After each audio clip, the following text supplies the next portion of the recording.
Hello friends, मैं हूं प्रहलाद यादव और टारगेट विद प्रहलाद चैनल की ओर से आप लोगों का बहुत बहुत स्वागत करता हूं। दोस्तों, आज का जो हमारा टाइप है वो रेशियो एंड प्रोपोर्शन में आपका टाइप छठवां है। टाइप छठवें के अंतर्गत हम आपको 3 चीज़ें बताने जा रहे हैं। उनको पहले अच्छे से आप सीख लीजिए, उसके बाद आपके कुछ क्वेश्चंस होंगे जो बहुत ही आसानी से लगेंगे। हमारा पहला क्या है, टाइप 6 के अंतर्गत पहली चीज़ आपको ये जानना है कि भिन्नात्मक अनुपात को सीधा करना।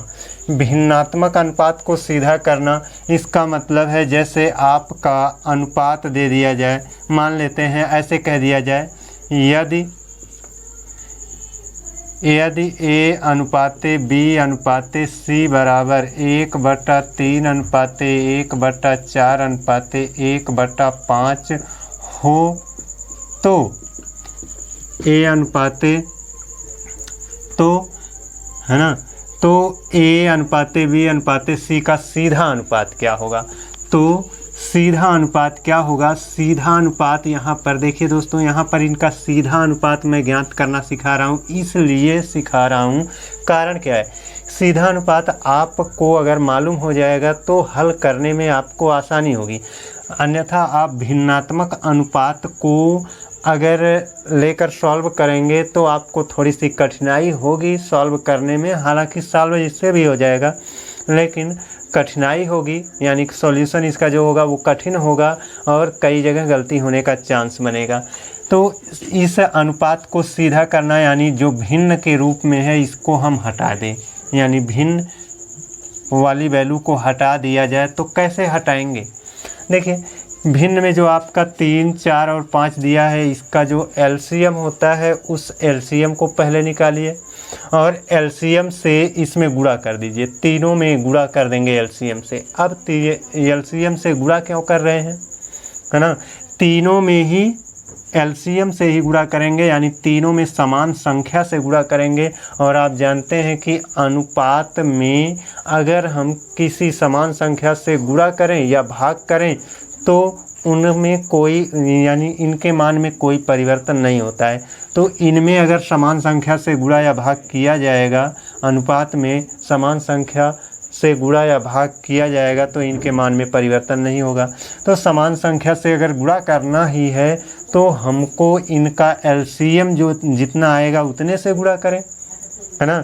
तो 3, 4 और 5 का एलसीएम होगा 3 चौक के 12, 25, 60। 60 से गुणा करना होगा, अतः 60 से इसमें गुणा कर दें तो 60 इकन्नम ऊपर 60 सबके हो जाएगा, है ना?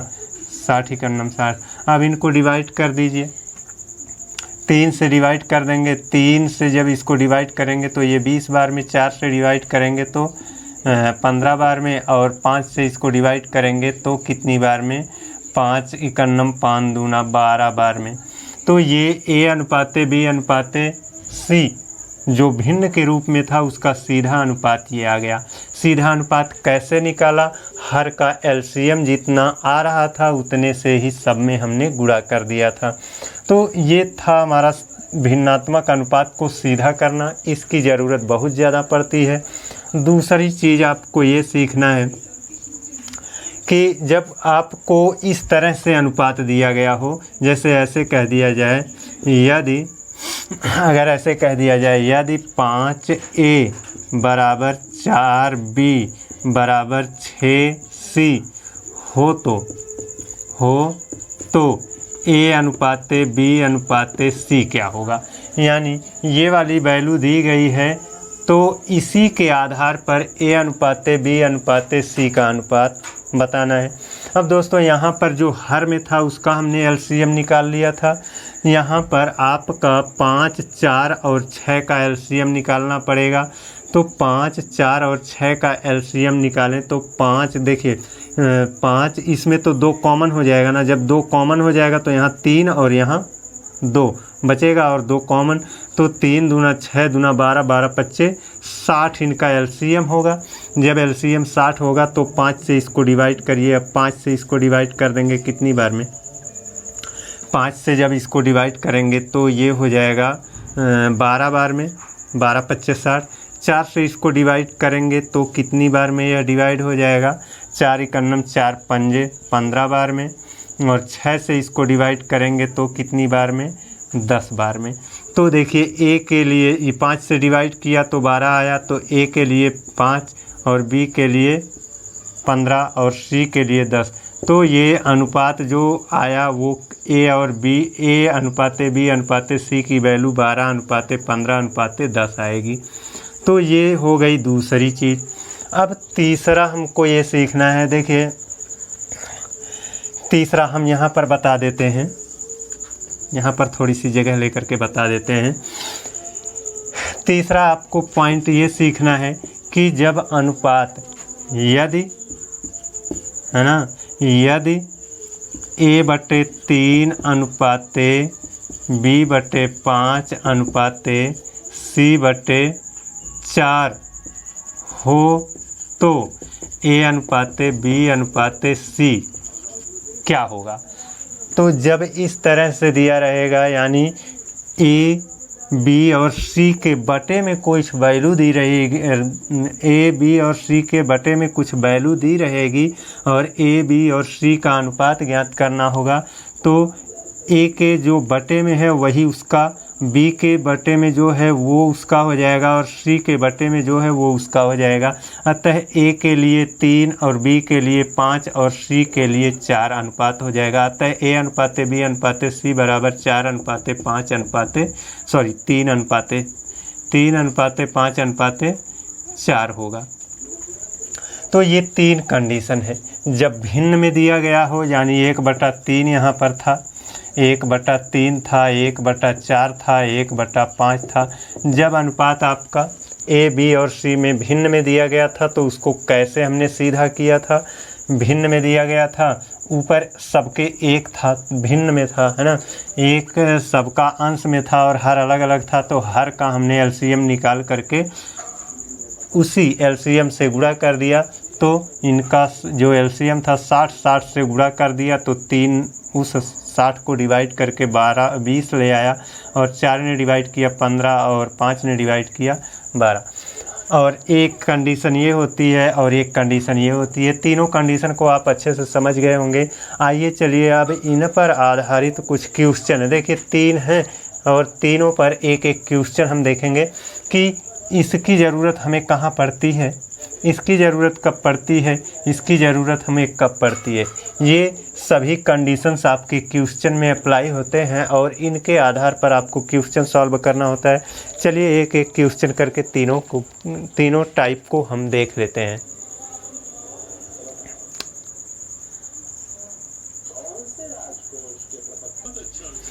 ये देखिए हमारा पहला क्वेश्चन, इसमें कहा है 155 रुपये को पी क्यू और आर के बीच 1/2 अनुपाते 1/5 अनुपाते 1/3 के अनुपात में बांटा गया हो तो सभी का हिस्सा बताओ।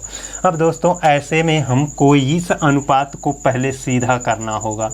ये अनुपात सीधा कैसे होगा, अभी हमने बताया 2, 5 और 3 का एलसीएम ले लेंगे तो कितना हो जाएगा, 2 5 10 3 30 हमारा क्या होगा, एलसीएम होगा। अतः 30 से ऊपर हम गुणा कर लें तो यहाँ पर 30 एकन्नम 30, यहाँ भी 30 एकन्नम 30, यहाँ भी 30 एकन्नम 30 हो जाएगा। अब इनको हम डिवाइड कर लें तो 2 से ये 15 बार में और 5 से ये 6 बार में और 3 से ये 10 बार में डिवाइड हो गया। अतः पी क्यू और आर का जो सीधा अनुपात है वो 15/6/10 होगा।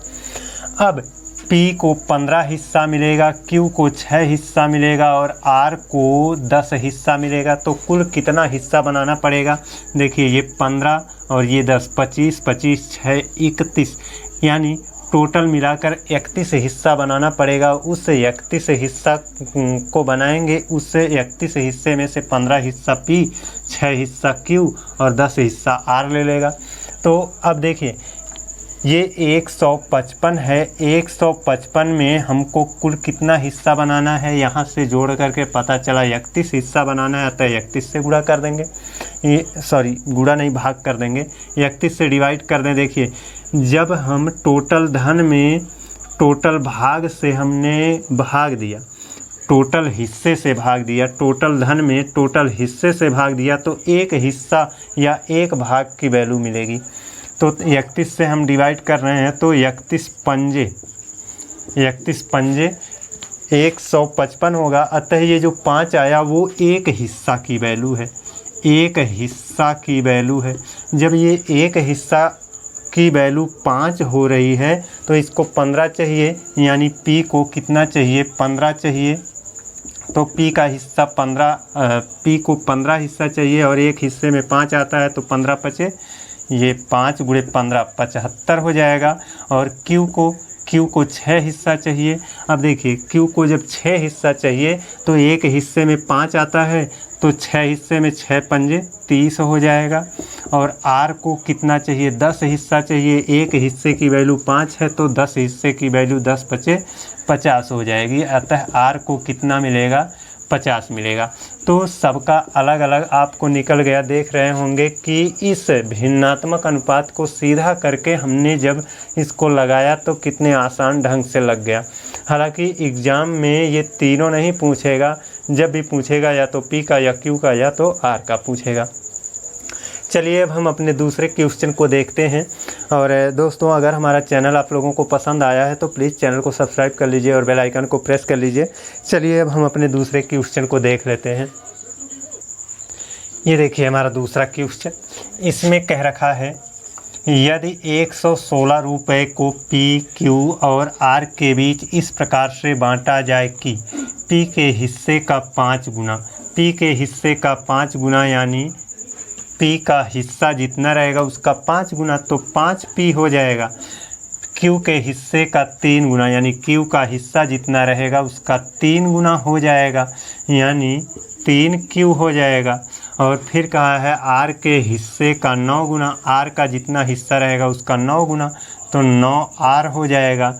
आपस में बराबर है, यानी ये तीनों वैल्यू आपस में क्या है, बराबर हो। तो प्रत्येक का हिस्सा बताइए। अभी हमने इस प्रकार से जो अनुपात आपका ज्ञात करना होता है उसको हमने बताया कि जब इस तरह से दिया हो तो उनका अनुपात ज्ञात करने के लिए ये 5, 3 और R का एलसीएम निकालिए। 5 3 15, 5 3 15। देखिए 3 और 9 में एक कॉमन निकल जाएगा ना, तो 3 कॉमन निकल जाएगा तो यहाँ बचेगा 3। तो 3 त्रिका 9 यानी 5 9 45 आपका क्या होगा, एलसीएम होगा। और जब 5 3 और 9 का 45 एलसीएम होगा तो 5 9 45 और 3 से इसको डिवाइड करेंगे तो 15 बार में डिवाइड होगा और 9 पचे 45 है ना, 9 पचे 45। तो P के लिए 9 हिस्सा, Q के लिए 15 हिस्सा और R के लिए तुम्हारा 5 हिस्सा बन रहा है। तो कुल कितना हिस्सा बनाना पड़ेगा, 116 में से 116 को कितने हिस्सों में बांटना होगा, 9 हिस्सा P, Q 15 हिस्सा, R 5 हिस्सा, कुल जोड़ लीजिए कितना हिस्सा, 15 5 20 9 29 हिस्सा बनाना पड़ेगा।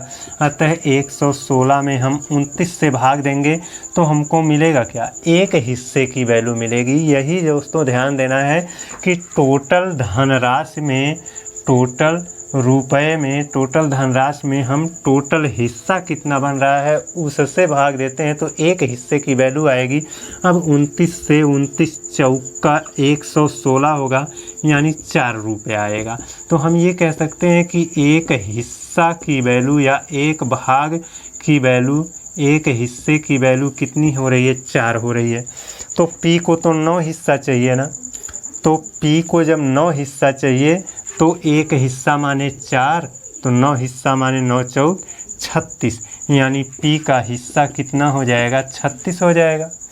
अब Q को तो 15 हिस्सा चाहिए, एक हिस्से की वैल्यू है 4, तो 15 हिस्से की वैल्यू 15 चौक के 60, यानी Q को कितना मिलेगा, 60 रुपया मिलेगा, है ना। और R को कितना मिलेगा, एक हिस्से में आपका 4 रुपया है, 5 हिस्सा चाहिए तो 4 पच्चे 20 रुपया, अतः R को 20 रुपया मिलेगा। अब आप टोटल जोड़ लेंगे तो टोटल जोड़ करके यही आपका 116 रुपया आएगा।